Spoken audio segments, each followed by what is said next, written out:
Selamat datang dalam pembelajaran geografi kelas 11. Kompetensi dasarnya 3.1, memahami kondisi wilayah dan posisi strategis Indonesia sebagai poros maritim dunia. Indikatornya mengidentifikasi karakteristik wilayah daratan dan perairan Indonesia. Baik, kita lihat karakteristik wilayah daratan dan perairan Indonesia. Letak astronomis Indonesia berada di antara 6 derajat lintang utara sampai 11 derajat lintang selatan dan 95 derajat bujur timur sampai 141 derajat bujur timur. Nah, letak astronomis itu ada di antara garis lintang 23,5 derajat lintang utara dan 23,5 derajat lintang selatan. Wilayah di garis lintang 23,5 derajat lintang utara dan 23,5 derajat lintang selatan ini mengalami iklim tropis. Nah, menurut Prof. Dr. I. Made Sandi, Guru Besar Geografi Universitas Indonesia, iklim di Indonesia memiliki 4 sifat dasar. Yang pertama, Indonesia memiliki suhu rata-rata tahunan yang tinggi karena Indonesia berada di garis khatulistiwa. Nah, sifat kepulauan dan pengaruh lautan menyebabkan suhu ekstrim tidak terjadi di Indonesia.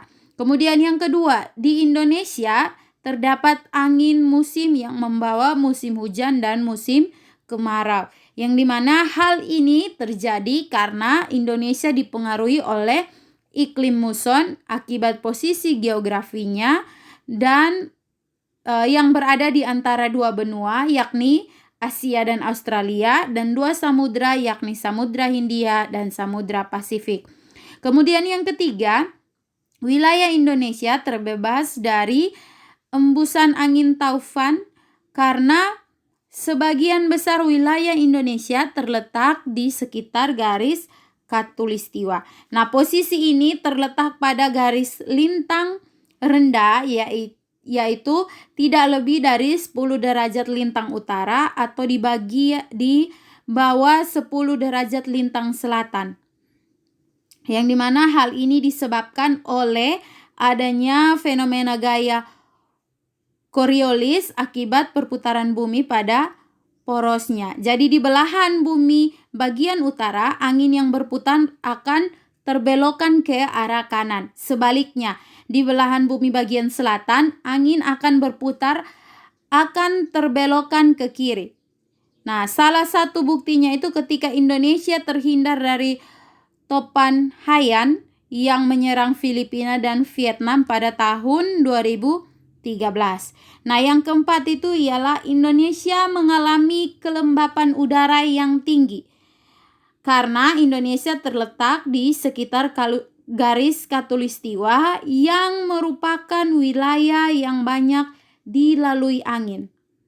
Selain itu, jumlah penguapan juga selalu tinggi karena suhu udaranya selalu tinggi. Oke, baik. Indonesia ini merupakan negara kepulauan terbesar di dunia, yang dimana sebagai negara kepulauan, wilayah Indonesia ini terdiri dari wilayah daratan dan wilayah perairan. Nah, pertama kita akan lihat wilayah daratan. Indonesia yang merupakan negara kepulauan ini terbesar di dunia dengan 17.504 pulau, yang dimana pada umumnya itu pulau-pulau itu memiliki karakteristik topografi sendiri. Nah, susunan bentang alamnya itu dapat berupa dataran rendah, dataran tinggi, perbukitan, dan pegunungan, yang dimana kenampakan fisik yang utama itu adalah pegunungan. Nah, Indonesia memiliki titik temu 2 rangkaian pegunungan muda, yaitu yang pertama ialah rangkaian pegunungan Sirkum Mediterania yang terbentuk akibat adanya proses tektonik lempeng sejak zaman Mesozoikum hingga saat ini. Nah, di Kepulauan Indonesia itu rangkaian pegunungan sirkumediterania itu membentuk dua busur pegunungan, yakni yang pertama ialah busur dalam bersifat vulkanik karena berhubungan dengan proses subduksi. Nah, proses ini memicu lempeng menunjam kemudian meleleh menjadi magma dan menjadi gunung berapi. Nah, busur pegunungan ini ditemukan di sepanjang Bukit Barisan di Pulau Sumatera, jalur gunung api di Pulau Jawa, Bali, Lombok, Sumbawa, Flores, Alor, Solor, Wetar, Kepulauan Banda, dan Pulau Sapura. Yang dimana gunung api yang ada di busur dalam ini antara lain Gunung Leuser, Gunung Krakatau, Gunung Merapi, Gunung Bromo, Gunung Agung, dan Gunung Rinjani. Kemudian kita lihat yang kedua ialah busur luar. Nah, busur luar ini tidak bersifat vulkanik karena hanya merupakan rangkaian pegunungan lipatan akibat tumbukan di tepi lempeng. Nah, busur pegunungan ini ditemukan di Pulau Simeleu, kemudian Pulau Nias, Kepulauan Mentawai, dan Pulau Enggano. Nah, busur luar kemudian membentuk jalur pegunungan dasar laut di sepanjang pantai barat Pulau Sumatera dan pantai selatan Jawa, yang dimana busur pegunungan ini kembali muncul di daratan Pulau Sawu, Rote, Timor, Babar, Kepulauan Kei, Pulau Seram, dan Pulau Buru. Oke, kita lihat yang kedua ialah rangkaian pegunungan Sirkum Pasifik. Terbentuk akibat aktivitas tektonik di sepanjang batas lempeng Pasifik yang menumbuk lempeng-lempeng lain di sekitarnya. Akibatnya terbentuklah cincin api Pasifik yang berbentuk seperti tapal kuda, terdiri dari 452 gunung berapi aktif dan dorman. Nah, rangkaian Sirkum Pasifik di Indonesia ini bercabang menjadi dua, yaitu yang pertama cabang yang memanjang, itu dari Pulau Luzon ke pegunungan di Kalimantan melalui Pulau Pahlawan dan Kepulauan Sulu. Nah, pada cabang Sirkum Pasifik di Kalimantan itu tidak ada gunung api aktif. Kemudian yang kedua itu cabang yang memanjang dari Pulau Luzon ke Samar, Mindanao, Kepulauan Sangihe, dan Pulau Sulawesi, lalu menyambung ke busur Papua di Halmahera, lalu Pulau Papua. Nah, busur Papua ini terbentuk akibat tumbukan lempeng Australia terhadap lempeng Pasifik.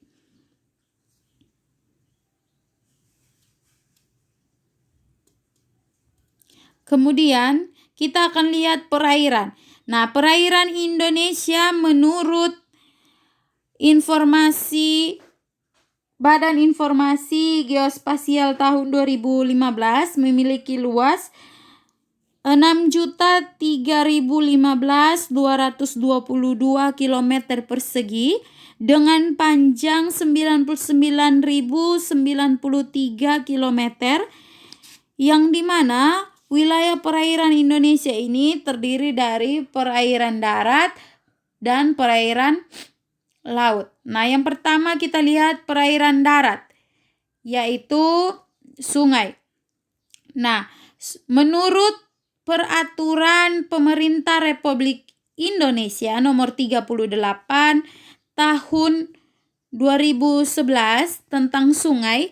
Sungai itu adalah alur atau wadah air alami dan atau buatan berupa jaringan pengaliran air beserta air di dalamnya mulai dari hulu sampai muara dengan dibatasi kanan dan kiri oleh garis sempadan.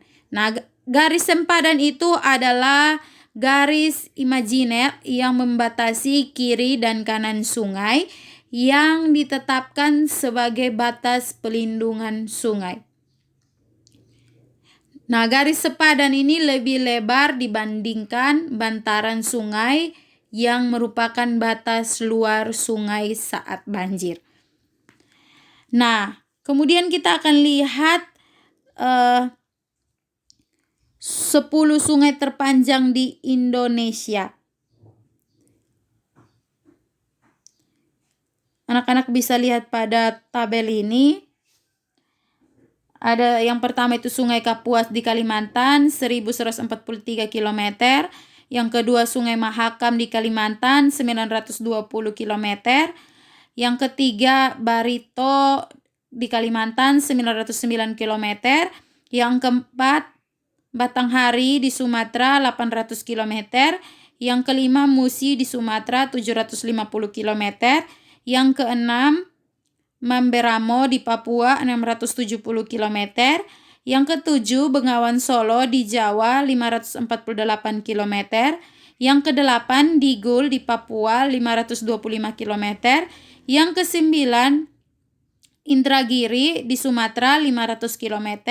Dan yang ke-10 Seruyan di Kalimantan 350 km. Nah, menurut Dirjen SDA Kementerian Pekerjaan Umum, Indonesia ini memiliki sekitar 5.590 sungai yang terdata. Nah, di antara sungai-sungai itu ada 10 sungai terpanjang itu seperti yang tadi Ibu sudah jelaskan ya. Nah, berikut kita akan lihat danau.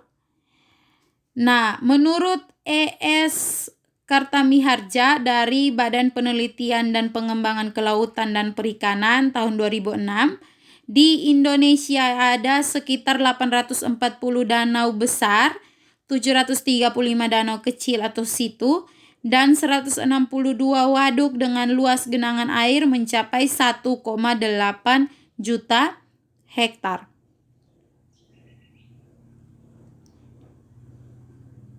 Nah, danau di Indonesia ini tersebar di semua pulau, terutama di Sumatera, Sulawesi, Kalimantan, dan Papua. Yang dimana ciri khas danau Indonesia itu adalah danau tropis kepulauan.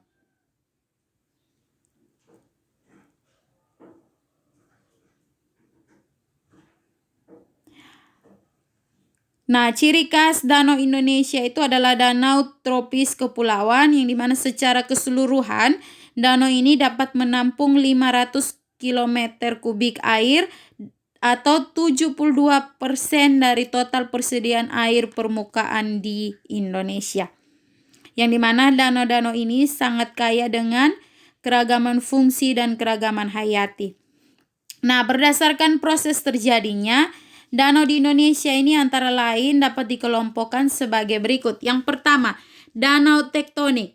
Danau tektonik itu adalah danau yang terbentuk akibat aktivitas tektonik seperti sesar atau patahan. Contohnya itu Danau Singkarak, Danau Poso, Danau Towuti, Danau Tempe, dan Danau Takengon. Kemudian yang kedua adalah danau vulkanik. Danau vulkanik ini adalah danau yang terbentuk akibat gunung berapi. Contohnya itu Danau Kelimutu, Danau Batur, Telaga Warna, dan Danau Kerinci. Kemudian yang ketiga danau tektovulkanik. Contohnya itu adalah Danau Toba. Dan yang keempat itu Danau Kars. Contohnya itu adalah Lokva Bendoge di daerah Gunung Kidul. Nah, danau terluas di Indonesia itu adalah Danau Toba di Sumatera Utara dengan luas 110.260 hektar. Danau ini terletak 905 meter di atas permukaan laut, panjangnya 275 km dengan lebar 150 km, kedalaman maksimum 529 meter di bagian utara dan 429 meter di bagian selatan. Nah, Danau Toba ini merupakan danau terdalam ke-9 di dunia Dan danau ini merupakan danau tipe vulkanik kaldera yang terbesar di dunia. Kemudian danau terdalam di Indonesia adalah Danau Matano di Sulawesi dengan kedalaman sekitar 600 meter. Danau ini terbentuk akibat patahan tektonik pada masa Pliocene. Nah, Danau Metano merupakan danau terdalam di Asia Tenggara dan terdalam ke-8 di dunia menurut WWF. Nah, yang berikut kita lihat perairan laut. Nah, kita tahu bahwa sebagian negara kepulauan Indonesia ini memiliki banyak laut pedalaman di antara pulau-pulau, yang dimana luas perairan tersebut mencapai 6.315.222 km persegi atau sekitar 75% dari total luas Indonesia. Nah, secara geografis Indonesia berada di 2 samudra. Nah, posisi dan luasnya perairan ini menyebabkan Indonesia menjadi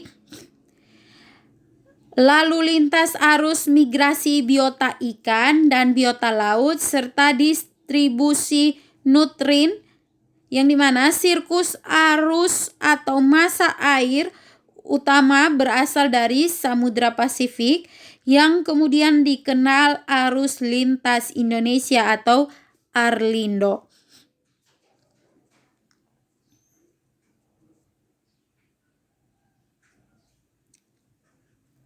Kemudian kita lihat, menurut Wirti, Arlindo terjadi karena perbedaan gradien tekanan yang memicu aliran arus dari Samudra Pasifik ke Samudra Hindia, yang dimana perbedaan gradien tekanan ini timbul karena banyaknya daerah upwelling. Nah, upwelling ini adalah proses di mana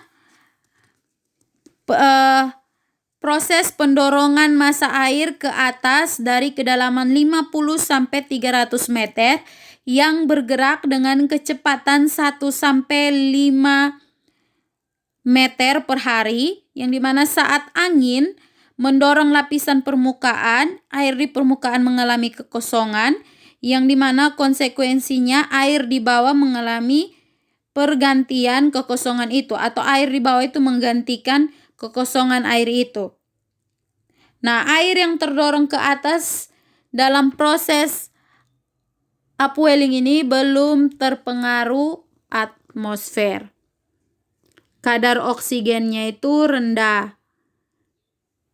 Suhunya itu lebih dingin dibandingkan dengan suhu air permukaan yang lain. Nah, selain fenomena Arlindo, di permukaan Indonesia juga memiliki fenomena relief dasar laut. Nah, kondisi berpadukan dengan kondisi geomorfologi pantai yang beragam. Hal ini memberikan berbagai potensi pemanfaatan maupun kerentanan daerah pesisir. Variabilitas dan perubahan iklim di Laut Nusantara banyak dipengaruhi oleh variasi periodik, antara lain yang pertama ialah MJO, Median Julian Oscillation,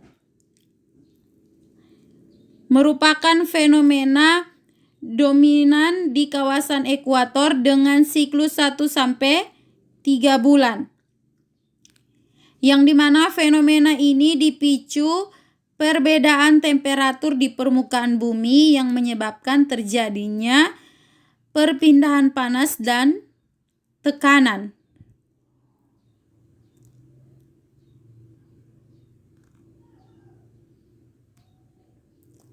Nah, MJO ini memiliki 2 fase utama dalam satu periode osilasi, yaitu fase badai yang diikuti fase kering.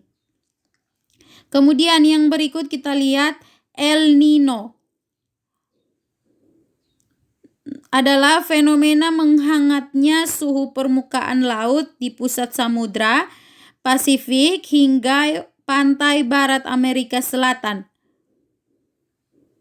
Akibatnya hujan deras terjadi di daerah Peru hingga Ekuador. Nah, ENSO ini adalah fenomena alam global yang fluktuasi atau osilasinya terdiri dari 3 fenomena, yaitu kondisi normal, El Nino, dan La Nina. Nah, selain di Samudra Pasifik, perubahan temperatur juga terjadi di Samudra Hindia. Nah, fenomena ini disebut sebagai Indian Ocean Dipole Mood atau IOD atau dikenal dengan Indian Nino. Kondisi laut Indonesia juga dipengaruhi oleh dinamika pasang surut. Nah, dinamika pasang surut ini sangat dipengaruhi oleh periodisasi bulan, matahari, dan efek rotasi bumi. Nah, ada 4 tipe pasang surut, yaitu yang pertama, tipe pasang surut harian tunggal, yaitu 1 kali pasang dan 1 kali surut dalam 1 hari. Periode pasang surut ini rata-rata 24 jam 50 menit. Kemudian tipe yang kedua ialah tipe pasang surut harian ganda, yaitu 2 kali pasang dan 2 kali surut dalam 1 hari dengan tinggi yang hampir sama. Pasang surut terjadi secara berurutan secara teratur.